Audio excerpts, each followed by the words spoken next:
A paz do Senhor, meus irmãos. Meu nome é Rafael Fernandes. Estamos iniciando mais uma transmissão de nossa EBD em Família. Famílias que aprendem, famílias que servem em nosso canal JEP PNL.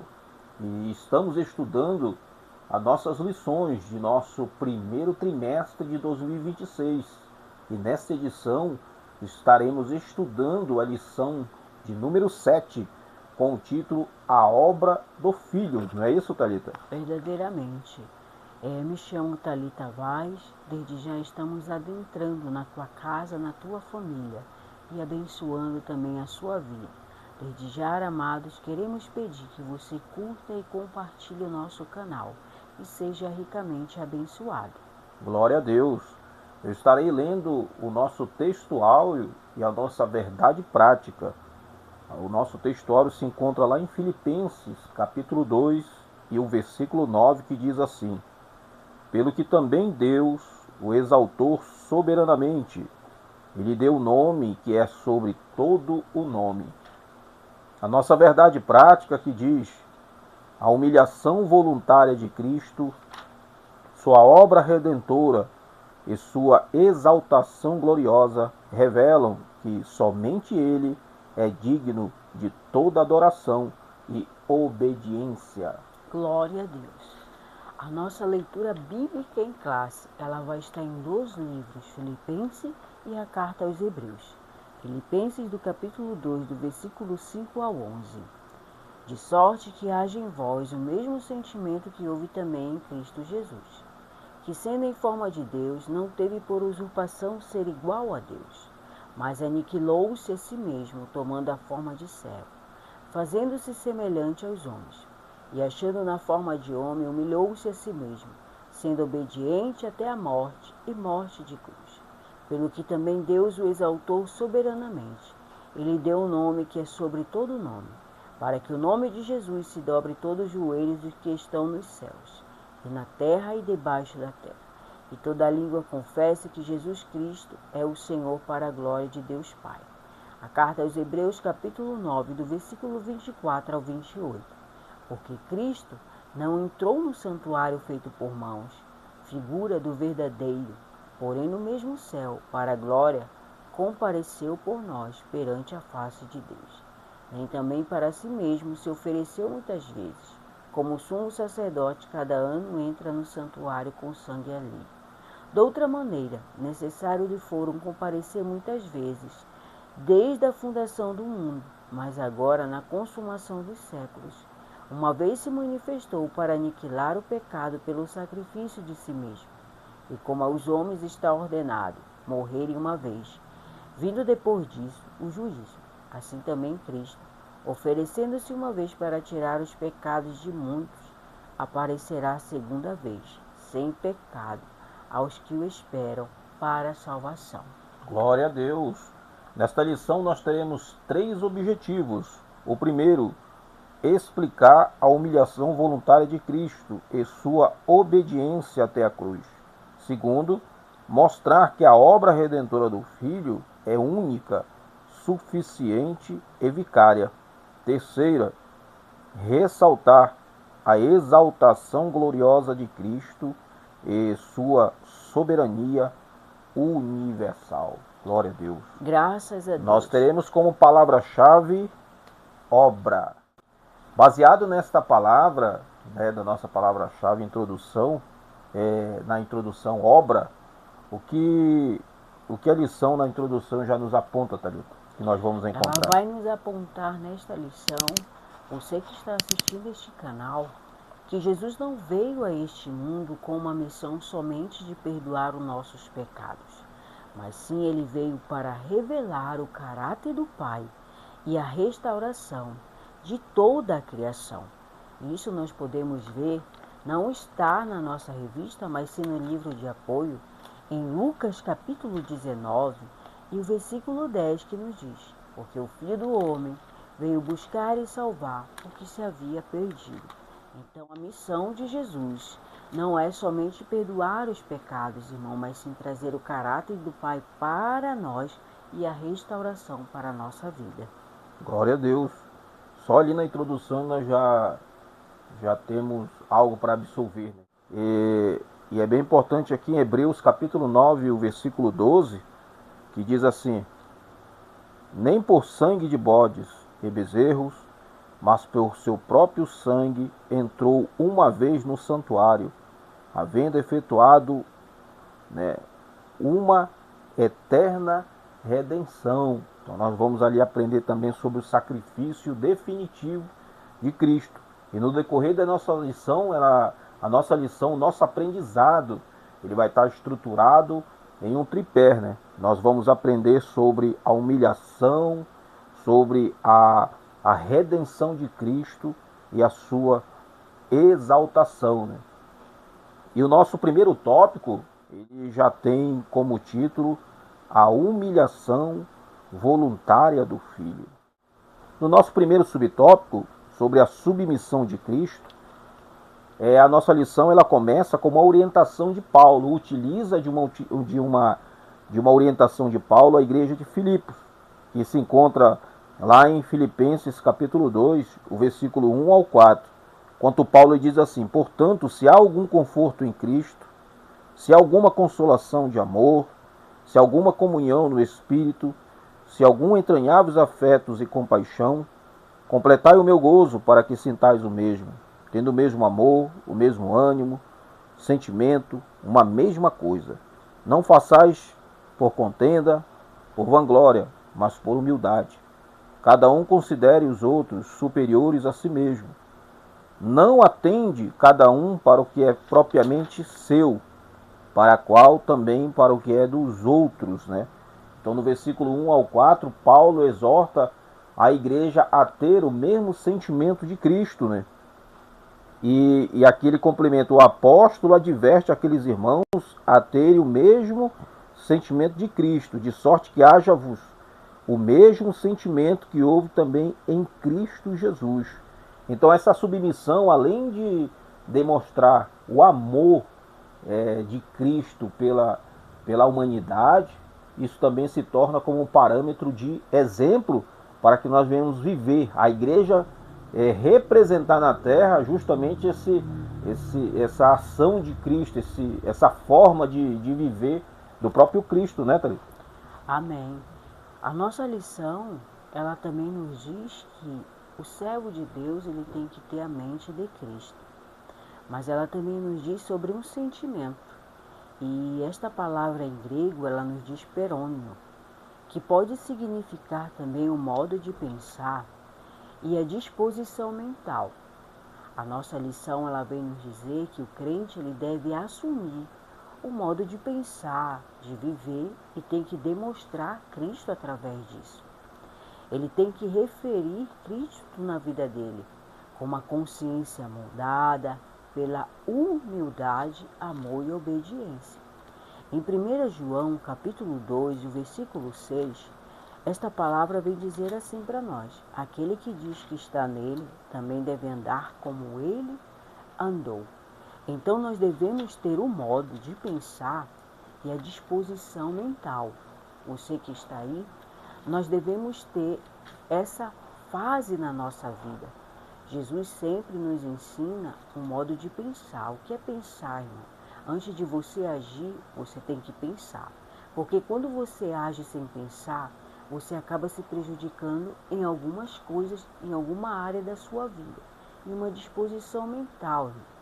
Hoje sabemos que a disposição mental que o Senhor está nos ensinando aqui é deixarmos de sermos muitas das vezes egoístas e começar, irmão, a deixar habitar em nós a humildade, o amor e a obediência, como está na palavra do Senhor, irmão.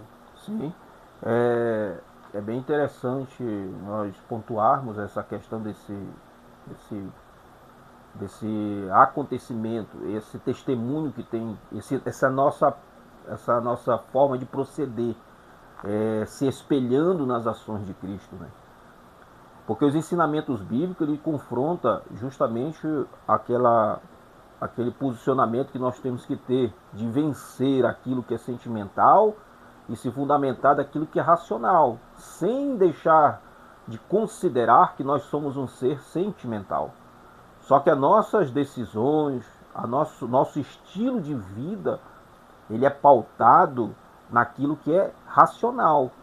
Ou seja, grande parte das nossas ações, elas vão ser feitas, né, não porque eu quero, mas porque eu devo fazer. Né? Romanos capítulo 12, o versículo 1 e 2, eu vou ler, ó, que diz assim: rogo-vos, pois, irmãos, pela compaixão de Deus, que apresentei o vosso corpo em sacrifício vivo, santo e agradável a Deus, que é o vosso culto racional.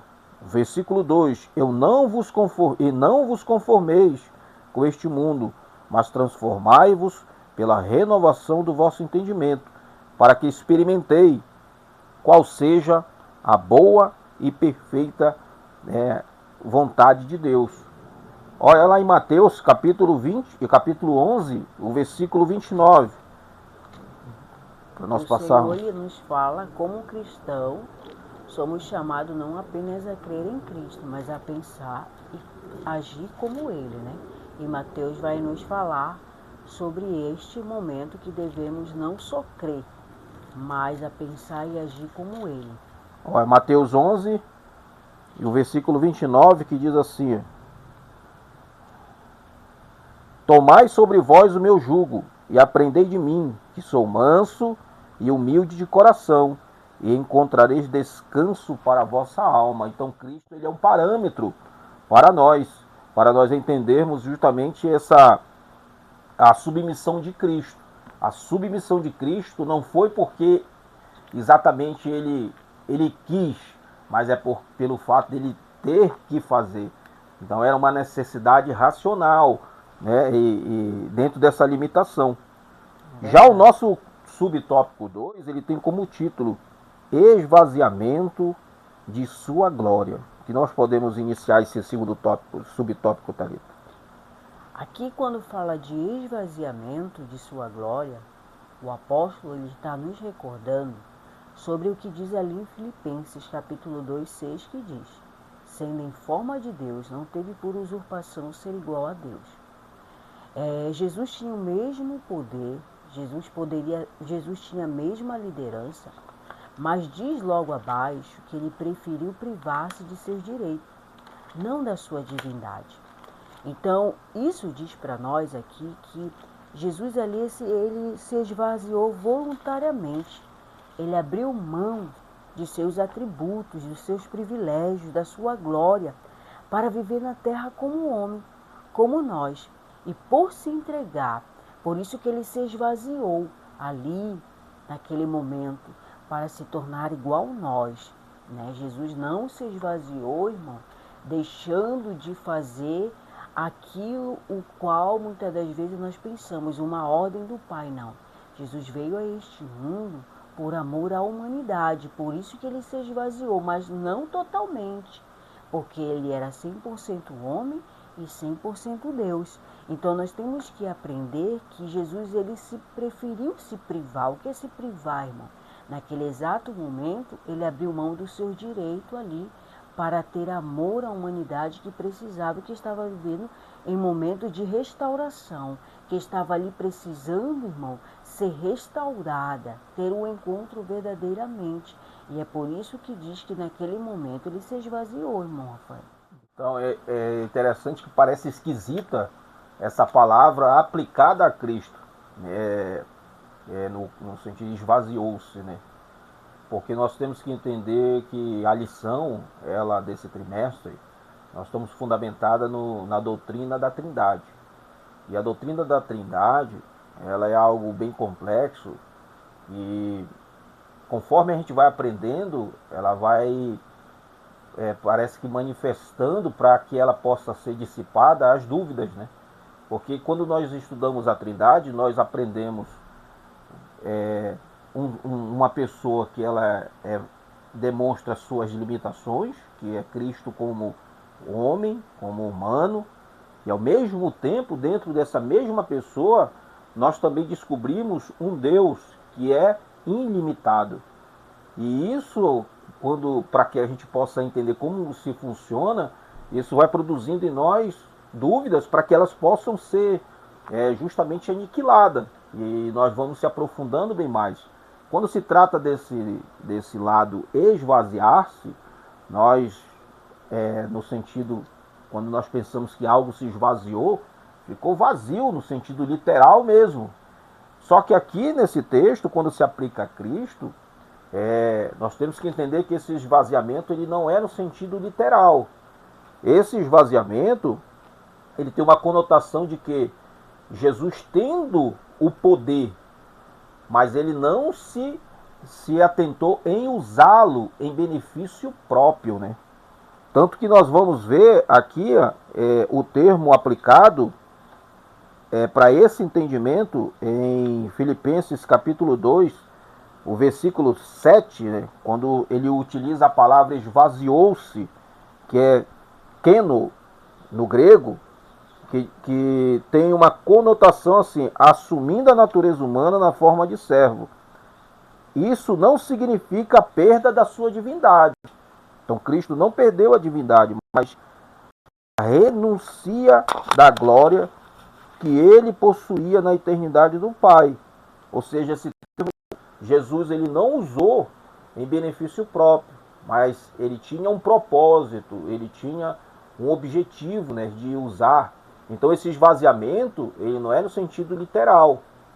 Nós vamos ver lá em João, quando Jesus ele está diante de Pilatos, e Pilatos ele expressa para Cristo um termo que dá um entendimento de que ele diz que a vida de Cristo está em sua mão, né? Mas Cristo o que diz para ele?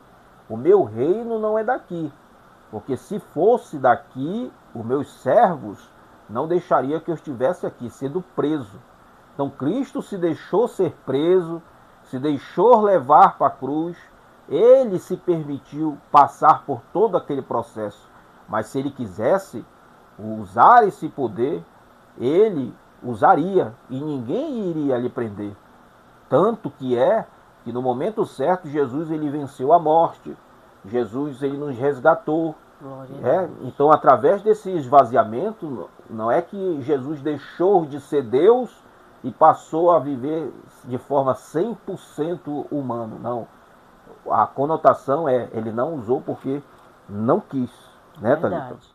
Aqui também diz a nossa lição que trata-se de um contraste com o primeiro Adão, que almejou ser igual a Deus, enquanto Cristo, segundo Adão, sendo Deus, preocupou-se com o bem-estar dos outros. Então, olha a diferença. Adão, ali observamos em Gênesis capítulo 5 e o versículo 5, o que nos diz aqui a palavra do Senhor, que Adão falou, que disse assim: foram todos os dias que Adão viveu, 930 anos, né? Mas aqui Jesus era o próprio Deus, mas ele se privou naquele momento para ser servo, como diz a nossa lição aqui, que Jesus, ele aniquilou-se a si mesmo tomando a forma de servo, e isso esvaziou-se voluntariamente, porque ele assumiu a natureza humana na forma de servo. Isso não significa perda da divindade de Jesus, mas a renúncia da glória que ele possuía na eternidade com o Pai. Em Filipenses capítulo 2, o versículo 21, ele vem nos dizer algo assim: porque todos buscam o que é seu e não o que é de Cristo Jesus. Então, nós observamos que a palavra servir, tem muitas pessoas que pegam esta palavra servir e dizem assim: eu não sirvo, eu sirvo para ser servido, ou devido à posição que tem na sua vida, só quer ser servido, mas não quer servir. Não, irmão. Jesus tinha toda a glória, Jesus tem todo o poder e sempre teve, mas ele se privou e serviu a humanidade por obediência ao Pai, se entregando ali naquela cruz por nós, se esvaziou e ali nos ensinou a servir. Eu não sei como você tem servido na sua igreja, ou na sua família, ou na sua casa, mas nós estamos aprendendo através desta lição que nós temos que nos esvaziar muitas das vezes do egoísmo, do nosso ego, da soberba, para servir ao Senhor e aos nossos irmãos e os nossos próprios inimigos. Verdade. No nosso terceiro subtópico, quando ele fala obediência sacrificial até a cruz, ou seja, mostra dá um exemplo da obediência de Cristo, né, a sua obediência do começo do propósito de Deus até o final. Só esse parâmetro desse texto já nos traz a um exemplo, né? Olha o que diz em Filipenses capítulo 2, e o versículo 8, que nos trata assim. Ele diz: e achando-se na forma do homem, humilhou-se a si mesmo, sendo obediente até a morte, e morte de cruz. Lembrando que Paulo está usando o capítulo 2 para exortar a igreja de Filipos a retomar suas condutas. As suas condutas não estão refletindo as condutas de Cristo. E isso é um parâmetro também para o presente, quando nós vivemos, o presente século. E nós olharmos para as Escrituras, que é o nosso segundo tópico, que tem como título a obra redentora do Filho. O nosso primeiro subtópico, que ele tem como título também a ineficácia do sacerdócio levítico. Nós vamos entrar em outro contexto, fazendo comparações para a gente entendermos o sacrifício de Cristo do Antigo Testamento para o Novo. O que nós podemos explorar sobre esse nosso primeiro subtópico, Thalita? Mas aqui a nossa lição, ela está nos falando que esse sangue de animal, da forma grega que é o karfe, ele diz que esse sacrifício ele era repetido anualmente, porque não era suficiente para remover o pecado.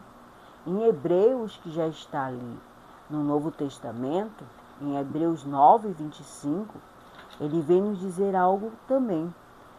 Nem também para si mesmo se oferece muitas vezes, como sumo sacerdote cada ano que entrava no santuário com sangue alheio. Então, a pessoa que pecava e quem sofria era o animal. E nós podemos ver através da nossa lição que o sacrifício de Jesus foi um sacrifício único, que nós vamos ver logo ali para frente.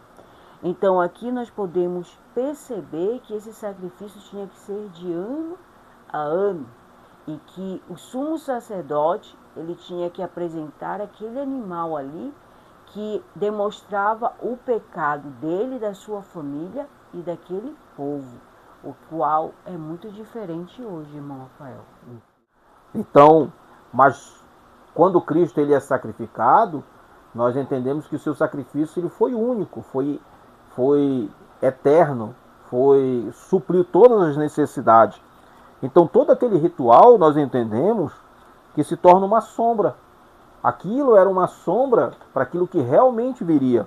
Olha o que diz em Hebreus, capítulo 8 e o versículo 5, que diz assim: os quais servem de exemplo e sombra das coisas celestiais, como Moisés divinamente foi avisado, estando já para acabar o tabernáculo, porque foi dito: olha, fez tudo conforme o modelo que no monte se te mostrou. Então todo aquele ato ele se torna algo simbólico, né, para aquilo que viria. Nós vamos ver aqui uma observação na revista. Ó. A entrada única de Cristo no santuário, com seu próprio sangue, nos assegura uma eterna redenção. E nós entendemos que aquele sacrifício, segundo ali a lição, segundo o texto bíblico, mostra a eficácia do sacrifício de Cristo, né, Thalita? Verdade. E só para complementar aqui, irmão, a ineficácia, quando fala aqui desse sacrifício ali que os sacerdotes faziam, aqui diz que na nossa lição, por ser imperfeito, o sacerdócio levítico, ele foi substituído por um superior, o sacerdócio de Cristo. Então hoje nós temos um Deus, nós servimos um Deus, irmão, que se sacrificou uma única vez por nós, diferente ali da antiguidade, que tinha que ser de ano a ano, oferecido aquele sacrifício. É por isso que se tornou insuficiente, irmão Rafael, porque tinha que ser de ano a ano. Já o de Cristo não, irmão. Veio superar todo esse sacrifício e trazer para nós um único sacrifício, que foi ali a entrega do seu filho naquela cruz por toda a humanidade, né? Então nós devemos entender sobre esse tipo de sacrifício que foi ali realizado, e a nossa lição vem nos trazendo esse âmbito ali, irmão Rafael. Verdade, a gente pode até usar a nossa própria vida, né? Antes mesmo de nós nascermos, nós já tínhamos o sacrifício de Cristo proposto. Jesus, quando morreu na cruz, o seu sacrifício foi tão eficaz que serviu para as pessoas que estavam no seu tempo e para as gerações que viriam.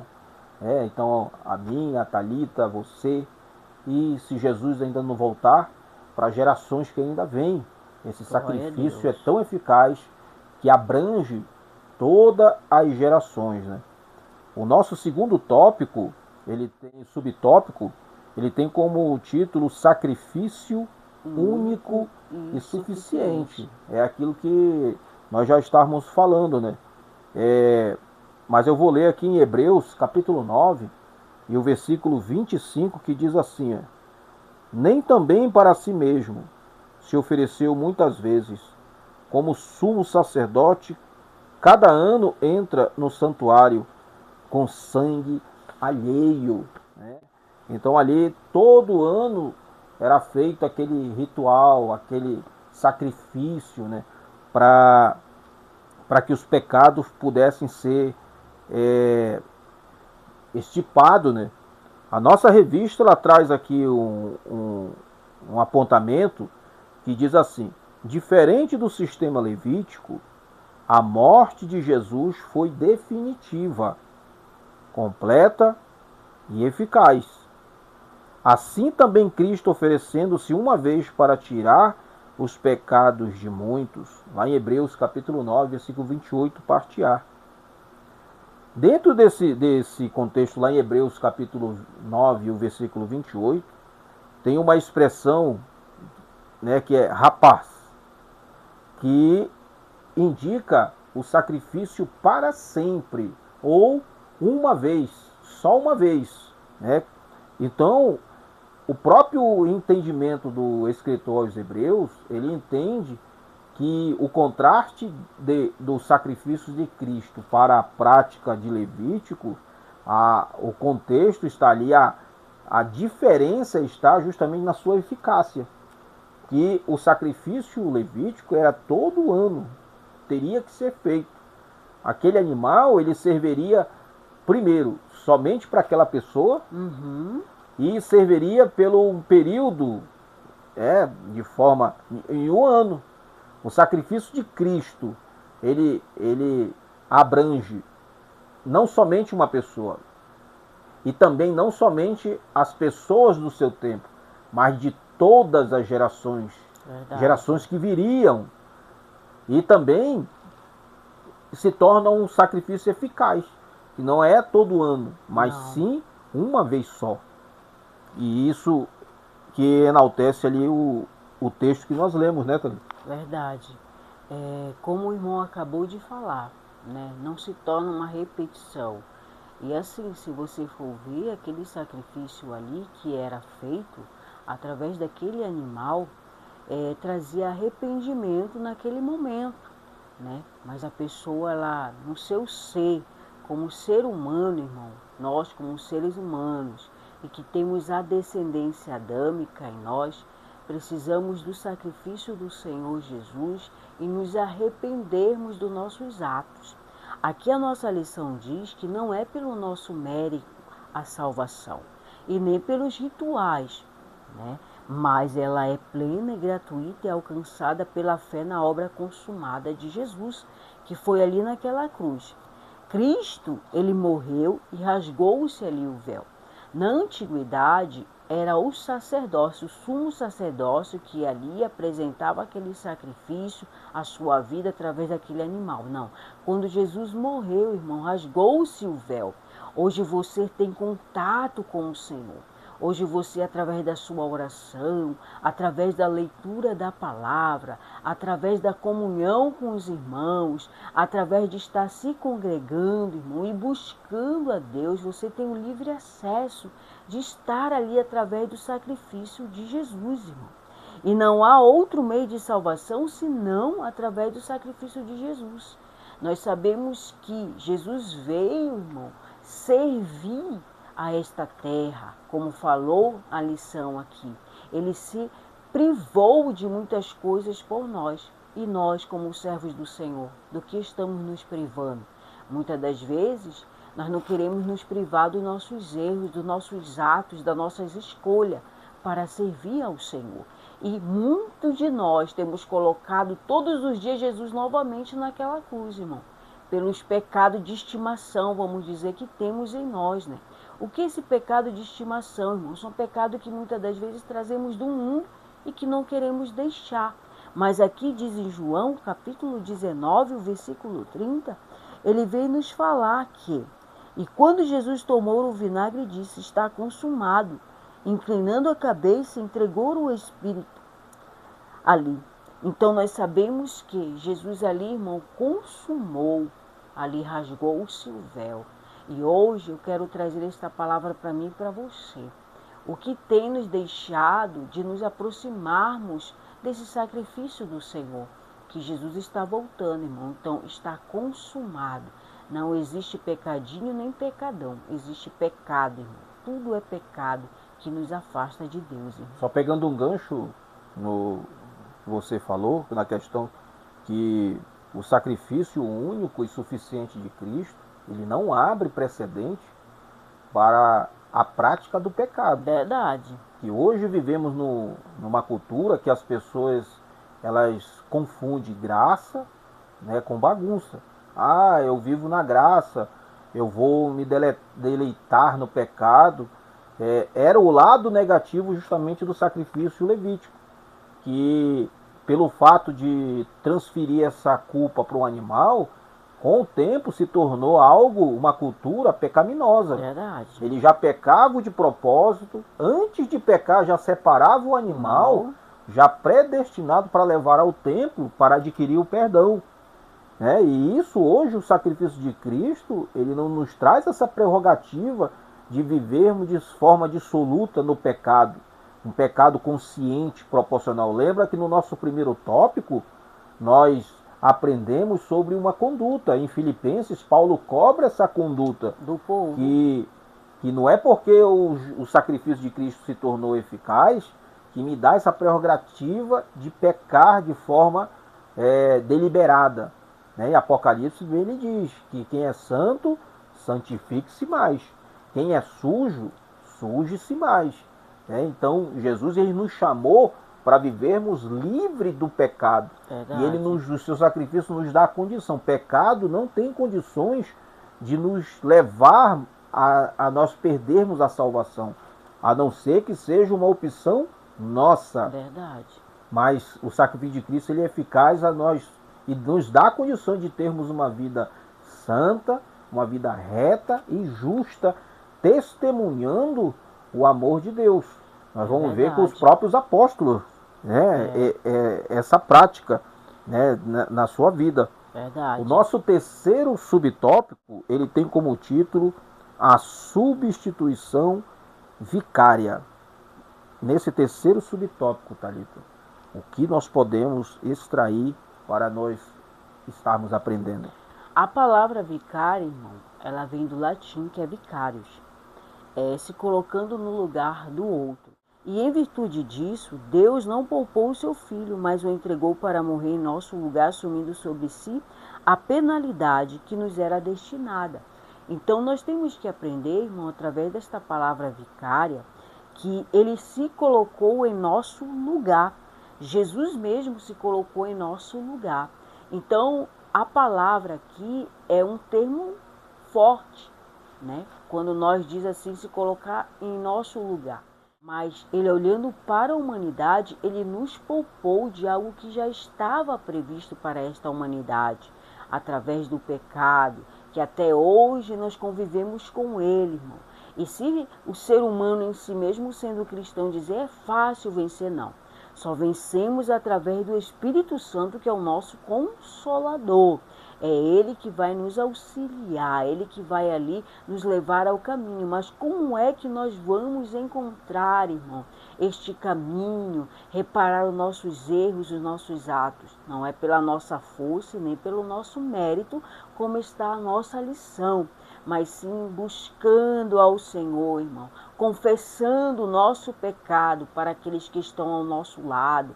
Muitas das vezes você diz assim, hoje eu não confio mais em ninguém. Mas sim, irmão, a Bíblia diz, ó, quão bom e quão suave é, que os irmãos vivem em união. E é por isso que Paulo, irmão Rafael, vem ali falar para aquele povo.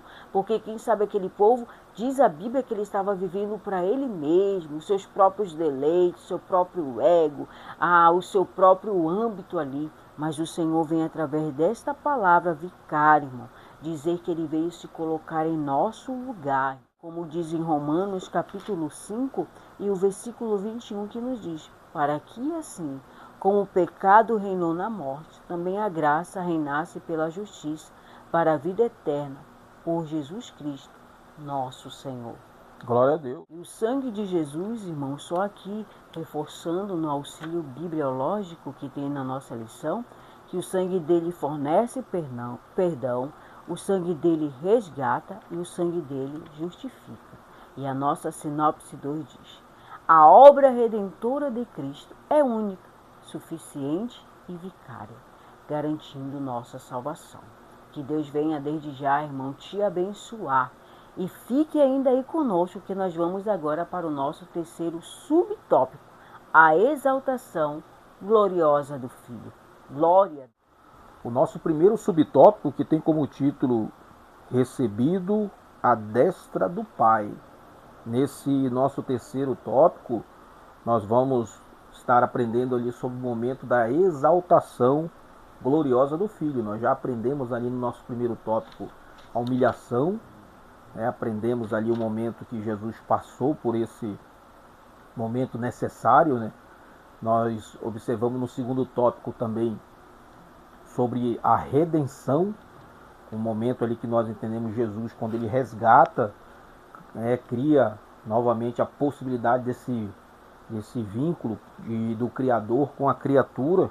E nosso terceiro tópico, o resultado de todo esse processo que Cristo, e agora Cristo ele reassume a sua posição, ali que ele é recebido, nosso primeiro subtópico que tem como um apontamento assim, recebido à destra do Pai. Em Filipenses 2,9, quando ele diz assim, pelo que também Deus o exaltou soberanamente, ele deu um nome que é sobre todo nome.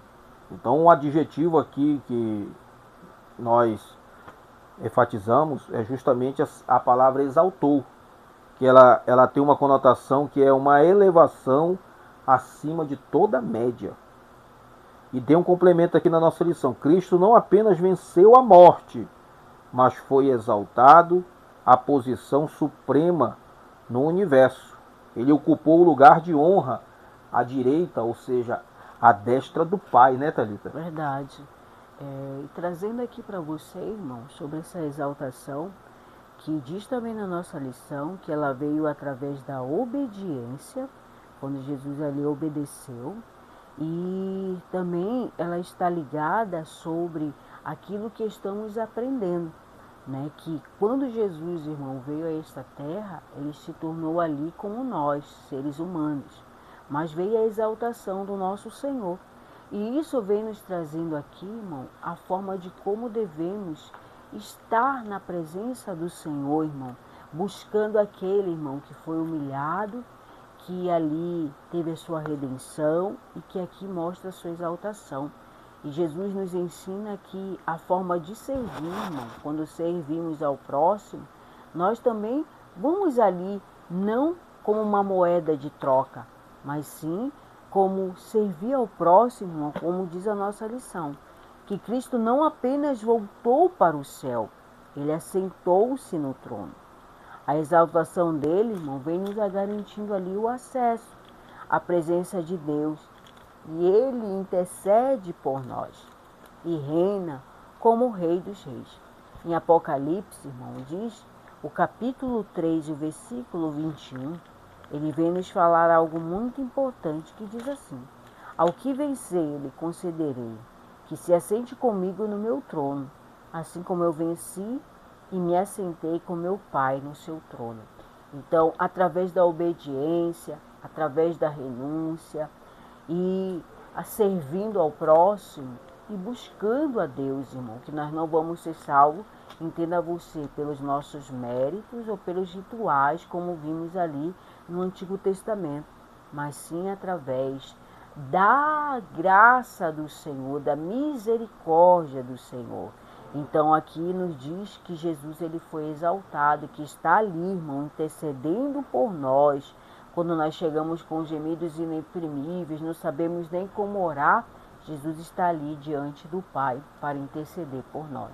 Verdade. E isso é maravilhoso, né, Thalita? Quando a gente conhece quem realmente nós servimos. Porque a nossa fé, ela depende basicamente de conhecer justamente quem nós atribuímos a nossa fé. Porque quando a gente fala de fé, existe alguns tipos de fé que não é uma fé cristocêntrica, não é uma fé bíblica. E tem muitas fé que às vezes confunde. As pessoas entendem que às vezes está tendo uma fé bíblica e muitas das vezes não é uma fé bíblica, né? Mas quando nós conhecemos a Cristo, quando nós temos essa oportunidade de entendermos o poder, o quanto que Ele pode, o quanto que Ele o quanto que Ele é na íntegra, isso faz com que nós estejamos mais confiança, mais solidez, né? Passando para o nosso segundo subtópico, que tem como título um nome acima de todo nome. Eu acredito que nós vamos dar continuidade mostrando a posição soberana de Cristo, né, Thalita? O que nós podemos extrair aqui desse nosso segundo subtópico? Glória a Deus. Um nome acima de todo nome. Aqui o nosso pastor Douglas Batista, quando ele vem trazendo essa lição, irmão, ele vem nos trazendo esta lição como uma inspiração para nós cristãos, demonstrando que Jesus, irmão, através da sua exaltação e através do nome de Jesus, irmão, que é um nome sobre todo nome, ele nos diz assim: o nome carrega o sentido de caráter e autoridade. Dessa forma, dizer que Cristo recebeu o nome sobre excelente, irmão, acima de tudo. A Escritura afirma que nenhuma autoridade, seja visível ou invisível, se compara ao seu poder e posição. Isso significa que Cristo foi exaltado acima de toda eminência. O que é eminência, irmão? O que significa eminência? Posição. Então o nome de Jesus é acima de todo nome, irmão, acima de tudo, do bem e do mal, e de todo título que se possa conferir nessa era e também no porvir. Então, o nome de Jesus, irmão, é acima de todo nome, né? Então, quando nós estamos ali na igreja, nós clamamos pelo nome de Jesus. Quando nós estamos, muitas das vezes, passando por alguma dificuldade, seja ela no âmbito espiritual, seja ela no âmbito físico, você ali, quando está orando, você está, oh Jesus, pelo poder do teu sangue, pelo poder do teu nome, porque autoridade, irmão. E a Bíblia nos diz sobre esta autoridade. Então, aqui em Efésios, capítulo 1, e o versículo 21, que diz assim: acima de todo principado, poder, potestade, domínio de todo nome, que se nomeia não só neste século, mas também no século vindouro, irmão Rafael. Glória a Deus. A gente vê que a autoridade, né, o posicionamento, né? Então ali a gente vê que é um sentido de caráter e de autoridade, ou seja, é o estilo de vida e também é uma garantia, um poder para nós vencermos a qualquer adversidade. E é bom ressaltar que não existe, olha que o termo assim que ele trata aqui a nossa lição, bem no que diz assim: não existe poder algum que seja maior e nem mesmo igual ao poder de Cristo. para reforçar lá em 1 Pedro, capítulo 3, 1 Pedro, capítulo 3, e o versículo 22, que diz assim: o qual está à destra de Deus, se referindo a Jesus, tendo subido ao céu, havendo-se-lhe sujeitado os anjos e as autoridades e as potências. Então, não há outro nome. E isso faz com que a gente tenha, quando a gente entende, a gente tenha uma tranquilidade. Que hoje a vida espiritual de grande parte das pessoas, elas são agitadas conforme as situações externas. Muitas das vezes pessoas, a gente vê hoje situações de pessoas destruindo a sua vida espiritual, muitas das vezes por um momento de desemprego, um momento de enfermidade, são momentos difíceis, são momentos delicados, que grande parte desses processos não mexe somente com a pessoa envolvida de forma direta, mas mexe também com pessoas que estão envolvidas de forma indireta, mexe com a família, com filhos, mexe com convivência social. Então há um impacto realmente, só que nós não podemos nivelar as adversidades com aquilo que Cristo pode fazer. E muitas das vezes nós preferimos reagir, né, sendo direcionado pelas intempéries da vida, entendendo que elas são maiores do que Cristo. Glória a Deus. E o nosso terceiro subtópico aqui vem falar da soberania universal e retorno triunfal do nosso Senhor, irmão. Então, nosso terceiro subtópico, ele já começa de uma seguinte forma: a Escritura revela que todas as criaturas se curvarão diante do nome de Jesus. Em Filipenses capítulo 2, versículo 10, ele diz aqui assim: para que todo o nome de Jesus se dobre todo o joelho dos que estão nos céus e na terra e debaixo da terra. Glória a Deus. Então a exaltação de Cristo proporciona a ele justamente essa autoridade, né, apontada. E nós vamos ver também a manifestação dessa autoridade lá em Atos, né, quando o momento que a igreja ela está em desenvolvimento. E em Atos nós observamos a igreja fazendo diversos usos, né, dessa autoridade, né, para que ela pudesse expandir-se, né.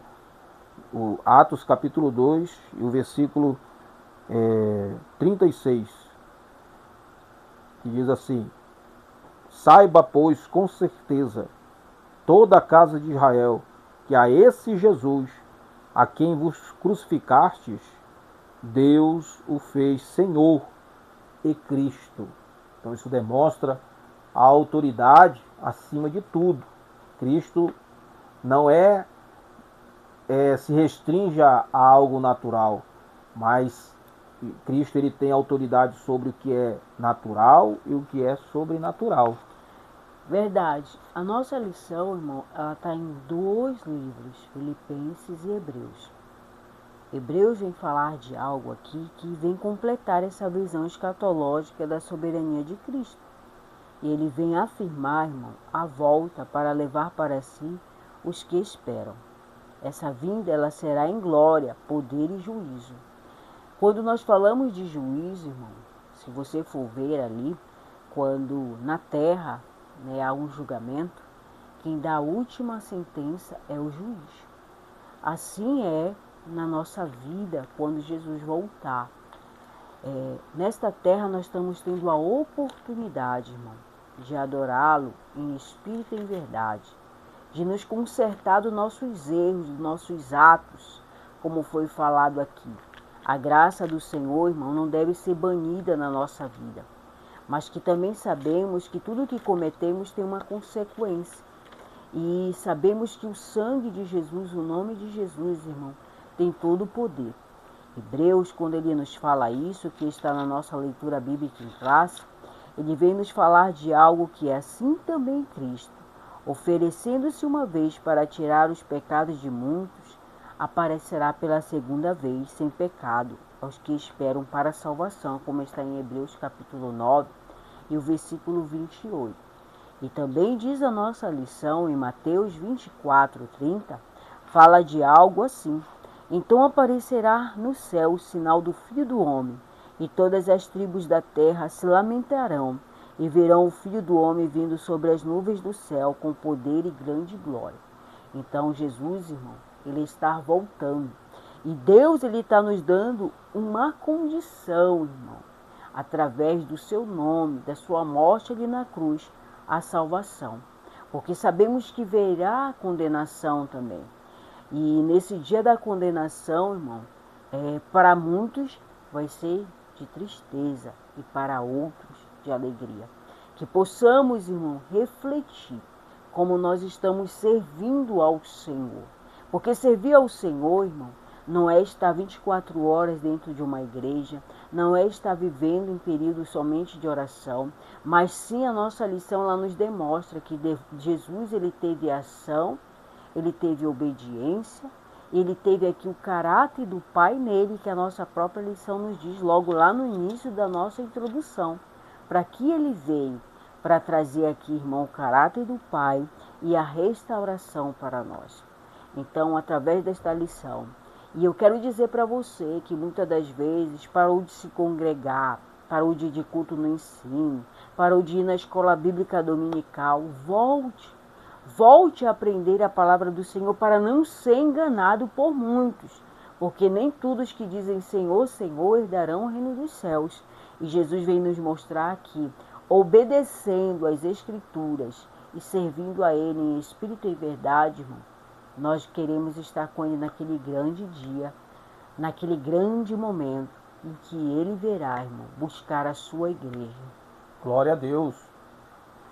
Nós vamos fazer a leitura da nossa sinopse de número 3, que resume a exaltação gloriosa de Cristo, manifesta a sua soberania universal e assegura o triunfo final na igreja. Glória a Deus. Estamos chegando ao final de mais uma lição de nossa EBD em Família e quero desde já agradecer você que nos acompanhou nesta edição, que Deus possa te abençoar. Quero também deixar um convite aqui a você, para que você possa estar ajudando este canal. Nós estamos com 190 inscritos, queremos pedir a tua ajuda, a sua colaboração, para que você possa se inscrever, para que mais pessoas possam estar ouvindo a palavra de Deus. E também quando você se inscreve, você demonstra para a plataforma do YouTube que esse material, que esse conteúdo, ele está sendo útil para você e o canal ele consegue se manter ali. Nós não temos o interesse, o intuito, se não for anunciar a palavra de Deus, para que mais pessoas possam estar ouvindo a palavra de Deus. As nossas atividades ela não se restringe somente neste canal. No próprio canal nós temos ali também gravações ao vivo da atividade que nós realizamos do evangelismo aqui em Curitiba, no estado do Paraná. Dias de sábado nós fazemos, e isso é também transmitido, deixado ali no canal, para que você possa estar acompanhando. Então ajude esse canal a crescer, a desenvolver. E também deixo um convite, quando você estiver em Curitiba, faça-nos uma visita na igreja que nós congregamos, na Assembleia de Deus, no bairro Vila Auer, na rua Tenente Francisco Ferreira de Souza, 1444. Nós temos ali também no domingo, a partir das 9h30, nossa EBD. E eu deixo esse convite para você e para sua família, né, Thalita? Glória a Deus. Vamos orar, irmão. Apresentar ao Senhor a tua vida, a tua casa e a tua família. E comente aí, irmão, que podemos melhorar também no nosso canal, que estamos aqui dispostos a aprender também juntamente com você, não somente ensinar. Aqui não é uma escola secular, aqui são mão dupla, você daí e a gente daqui. Querido e amado Senhor, obrigado por esta escola bíblica dominical que tivemos aqui em família, Senhor. Queremos te agradecer pelo que o Senhor fez por nós, pela sua humilhação. Senhor, como ensinou a tua palavra. Também, Senhor Jesus querido, pela tua morte ali na cruz e pela tua exaltação. E cada um que está assistindo este canal venha ser ricamente abençoado. E queremos desde já, Senhor, te agradecer para todo sempre. EBD em família. Famílias que aprendem, famílias que servem.